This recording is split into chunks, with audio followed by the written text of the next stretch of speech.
தாத்தா வீட்ல எல்லாரும் காவேரிய இவ்வளவு அன்போடு கவனிக்கிறதை பார்த்து அவளுக்கு ஒரு சந்தேகம் வருது. தெரியாதவங்க யாரும் இவ்வளவு சீக்கிரம் ஒட்டிக்க மாட்டாங்களே, ஏதோ மறைக்கிறாங்கன்னு யோசிச்சுக்கிட்டே இருக்கா. அப்போ தண்ணி குடிக்க போன இடத்துல தாத்தாவும் சாரதாவும் பேசிக்கிறத எதேச்சியா கேட்டுடுறா. காவேரியையும் விஜயையும் பிரிச்சதுக்கு தான் காரணம்னு தாத்தா மன்னிப்பு கேட்க, அதை கேட்டதும் காவேரிக்கு அதிர்ச்சி ஆகிடுது. என்ன பத்தி என்ன ரகசியம் பேசுறீங்க? உண்மைய சொல்லலன்னா இனிமே உங்க முகத்துல முழிக்க மாட்டேன்னு கோவமா கேக்குறா. சத்தம் கேட்டு அங்க வந்த விஜய்கிட்டையும் காவேரி சண்டையிடுறா. உங்களுக்கும் இந்த குடும்பத்துக்கும் எனக்கும் ஏதோ சம்பந்தம் இருக்கு, அது ஏன் மறைக்கிறீங்கன்னு கேக்குறப்போ அம்மு ஓடி வந்து ஒரு பழைய போட்டோவை காட்டுறா. அதுல விஜயும் காவேரியும் ஜோடியா இருக்கதை பார்த்துட்டு காவேரி உறைஞ்சு போயிடுறா. வேற வழி இல்லாம சாரதா எல்லா உண்மையும் சொல்லிடுறாங்க. இதான் உன் வீடு, இவர்தான் உன் புருஷன், இது உன் குழந்தைன்னு சொன்னதும் காவேரிக்கு தலை சுத்துது. 3 வருஷ வாழ்க்கையை தனக்கு சொல்லாம மறைச்சது நினைச்சு காவேரி அழுகிறா. ஆனா விஜய் ரொம்ப நிதானமா, உனக்கு எப்போ ஞாபகம் வருதோ அது வரைக்கும் நான் காத்துட்டு இருக்கேன், நீ இங்கே இருக்கலாம், இல்ல உங்க அம்மா வீட்டுக்கும் போகலாம்னு சொல்றான். அப்போ அம்மு ஓடி வந்து, நீங்க தான் எங்க அம்மாவா அன்னு கேட்டு கட்டி பிடிச்சதும் காவேரி மனசு உருகிடுது. ரத்த பாசம் அவளை அங்கேயே இருக்க வைக்குது. நான் இனிமே எங்கேயும் போகல, இங்கே இருக்கேன்னு காவேரி சொன்னதும் விஜய்க்கு ரொம்ப சந்தோஷமாகிடுது. கடைசியா, இனிமேலாவது எங்களை பிரிக்காம இருங்க, சித்தப்பா நீங்க கிளம்புங்கன்னு விஜய்கராராக சொல்லிடுறான். விஜய் காவேரியை அவளுடைய அறைக்கு அழைத்துச் செல்கிறான்.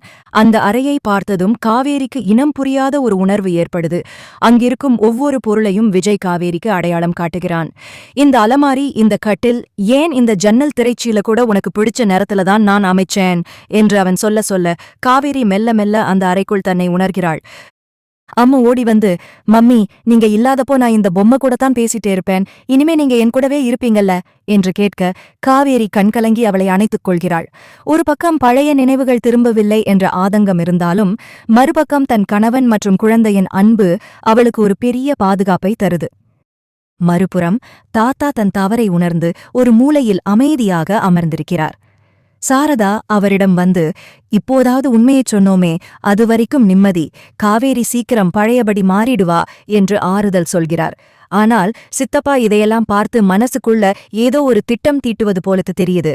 விஜய் அவரை வீட்டை விட்டு வெளியேறச் சொன்னது அவருக்கு பெரிய அவமானமாக போய்விடுகிறது. அன்று இரவு காவேரிக்கு தூக்கம் வராமல் தவிக்கிறாள்.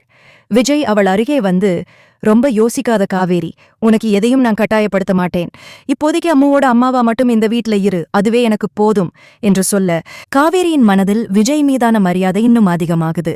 மெல்ல மெல்ல அந்த வீட்டில் ஒரு புது வெளிச்சம் தெரிய ஆரம்பிக்குது. அடுத்த நாள் காலையில் காவேரி மெல்ல கண் விழிக்கும்போது அம்மு அவளையே வைத்த கண் வாங்காமல் பார்த்து கொண்டிருக்கிறாள். மம்மி நீங்க நிஜமாவே இங்கேதான் இருக்கீங்களான்னு பார்க்கிறேன் என்று அந்த குழந்தை சொல்லும்போது காவேரியின் மனதிற்குள் ஏதோ ஒன்று துடிக்கிறது. ஞாபகங்கள் வரவில்லை என்றாலும் அந்த பிஞ்சு கைகளின் ஸ்பரிசம் அவளுக்குள் ஒரு தாயுள்ளத்தை உணர வைக்கிறது. விஜய் காஃபி எடுத்துக்கொண்டு அறைக்குள் வருகிறான். காவேரி அவனை ஒரு தயக்கத்தோடு பார்க்க, உனக்கு நான் பிடிச்ச மாதிரி சர்க்கரை கம்மியா போட்டு எடுத்துட்டு வந்திருக்கேன் என்கிறான். காவேரி அந்த காஃபியை பருகும்போது, எப்படி உங்களுக்கு இவ்வளவு சின்ன விஷயம் கூட ஞாபகம் இருக்கு என்று கேட்கிறாள். அதற்கு விஜய், உன்னை பத்தின எதையும் நான் மறந்ததே இல்லையே என்று சொல்ல இருவருக்கும் இடையே ஒரு மெல்லிய மௌனம் நிலவுகிறது. மறுபுறம் வீட்டை விட்டு கிளம்பச் சொன்ன ஆத்திரத்தில் இருக்கும் சித்தப்பா ரகசியமாக யாரிடமோ போனில் பேசிக் கொண்டிருக்கிறார்.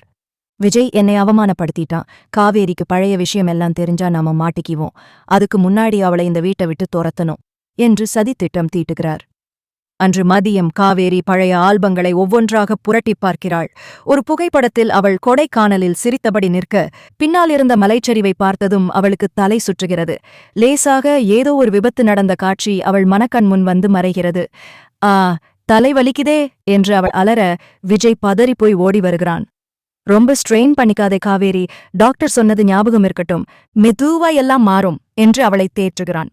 காவேரி அவன் கையை பிடித்துக்கொண்டு, எனக்கு பயமா இருக்கு விஜய், என் மனசுக்குள்ள ஏதோ ஒரு பெரிய உண்மை மறைஞ்சிருக்கிற மாதிரி தோணுது, அது தெரிஞ்சா நம்ம வாழ்க்கை என்ன ஆகும் என்று கேட்கிறாள். விஜய் அவளை தைரியமாக பார்த்து, எது நடந்தாலும் நான் உன் கூடவே இருப்பேன் என்று உறுதியளிக்கிறான். இதையெல்லாம் தூரத்திலிருந்து கவனிக்கும் சாரதா தன் மகள் மீண்டும் தன் வாழ்க்கையை மீட்டெடுப்பதை நினைத்து நிம்மதி பெருமூச்சு விடுகிறார். அடுத்த சில நாட்கள் அந்த வீட்டில் ஒரு அமைதியான சூழல் நிலவுகிறது. காவேரி ஒவ்வொரு இடத்தையும் ஆச்சரியமாக பார்க்கிறாள். சமையலறைக்குச் சென்றபோது எதேச்சையாக அஞ்சறை பெட்டியை திறக்கிறாள். கை தானாகவே ஒவ்வொரு பொருளையும் எடுப்பதை பார்த்து அவளுக்கே வியப்பாக இருக்கிறது. எனக்கு ஞாபகம் இல்லனாலும் என் உடம்பு இந்த வீட்டை மறக்கல போல் என்று நினைத்துக் கொள்கிறாள். அப்போது அங்கு வரும் விஜய், என்ன மேடம், சமையல்ல இறங்கிட்டீங்களா? உங்களுக்கு பிடிச்ச அதே மல்லிகைப்பூ இட்லியும் காரச் சட்னியும் இன்னைக்கு கிடைக்குமா என்று கிண்டலாக கேட்கிறான். காவேரி மெல்லச் சிரித்துவிட்டு, முயற்சி பண்றேன் என்கிறாள். அந்தச் சிரிப்பு விஜய்க்கு பழைய காவேரியை பார்ப்பது போன்ற ஒரு நம்பிக்கையை தருகிறது. திடீரென்று வரவேற்பறையில் சத்தம் கேட்கிறது. அங்கு சித்தப்பா யாரிடமோ சண்டையிட்டுக் கொண்டிருக்கிறார். என்னால இப்போ கிளம்ப முடியாது, எனக்குச் சேர வேண்டிய சொத்து விஷயத்தை பேசி முடிச்சிட்டு தான் போவேன் என்று பிடிவாதமாக நிற்கிறார். விஜய் அங்கேயே வந்து, சித்தப்பா, இன்னும் நீங்க போகலையா? உங்களுக்கு தர வேண்டியதை கணக்கு பார்த்து அனுப்பி வைக்கிறேன். ஆனா காவேரி முன்னாடி இனிமே எந்த பிரச்சனையும் வரக்கூடாது என்று எச்சரிக்கிறான். சித்தப்பா வன்மத்தோட காவேரியைப் பார்த்து, உனக்கு ஒண்ணுமே ஞாபகமில்லைன்னு நல்லா நடிக்கிற காவேரி, அன்னைக்கு அந்த விபத்து நடந்தப்போ உன் கூட யார் இருந்தான்னு மட்டும் ஞாபகம் வந்துச்சுன்னா இந்த விஜய் கூட நீ ஒரு நிமிஷம் இருக்க மாட்டே என்று விஷத்தை கக்குகிறார். இதைக் கேட்டதும் காவேரிக்குத் தலைக்குள் ஏதோ சுரீர் என்று மின்னல் வெட்டுவது போல் இருக்கிறது. அன்னைக்கு யார் இருந்தா, என்ன நடந்துச்சு என்று காவேரி பதற்றமாக கேட்க, விஜய் அவளைத் தடுத்து, அவர் ஏதோ உளர்றாரு, நீ அதைக் கேட்காத என்று உள்ளே அழைத்துச் செல்ல முயல்கிறான். ஆனால் காவேரி விடவில்லை. இல்ல விஜய், அவர் ஏதோ பெருசா சொல்ல வர்றாரு, அன்னைக்கு நடந்தது வெறும் விபத்து இல்லைன்னு என் மனசு சொல்லுது என்று பிடிவாதமாக நிற்கிறாள். அப்போது சாரதா உள்ளே நுழைந்து, நிப்பாட்டுங்க எல்லாத்தையும், அவ இப்பதான் நிம்மதியா இருக்கா, அவள மறுபடியும் அந்த நரகத்துக்குள்ள தள்ளாதீங்க என்று சித்தப்பாவை சத்தம் போடுகிறார். சித்தப்பா ஒரு நரித்தனமான சிரிப்போடு அங்கிருந்து நகர்கிறார். அன்று மாலை காவேரி தனியாக அமர்ந்திருக்கும்போது பழைய டைரி ஒன்றை தற்செயலாக பார்க்கிறாள். அதுல சில பக்கங்கள் கிழிபட்டிருக்கின்றன. அதுல கடைசி பக்கத்துல இருந்த ஒரு வாசகம் அவளை உறைய வைக்கிறது. அந்த டைரியில, இன்னைக்கு நான் எடுக்கப் போற முடிவு நம்ம வாழ்க்கையே மாத்தப் போகுது விஜய், ஆனா வேற வழி தெரியல அப்படின்னு காவேரியோட கையெழுத்துல எழுதியிருக்கு. அத பார்த்ததும் அவளுக்கு தலை சுத்துது.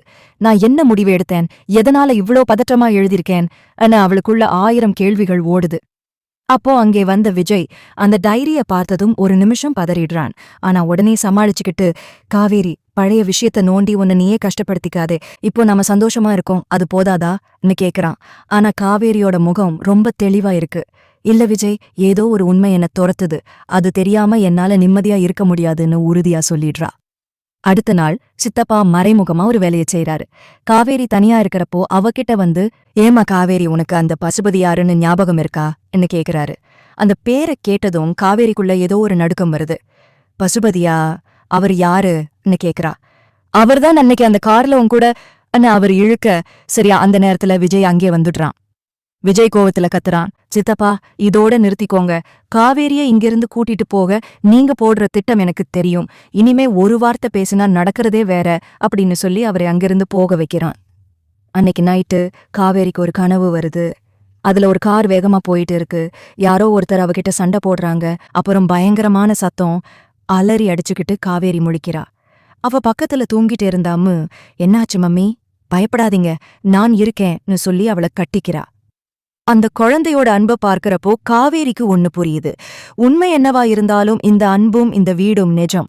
ஆனா அந்த பசுபதிக்கும் அவளுக்கும் என்ன சம்பந்தம்? அந்த டைரியில இருந்த அந்த கடைசி முடிவு என்ன? காவேரி மெல்ல மெல்ல அந்த மர்மத்தை நோக்கி போக ஆரம்பிக்கிறா.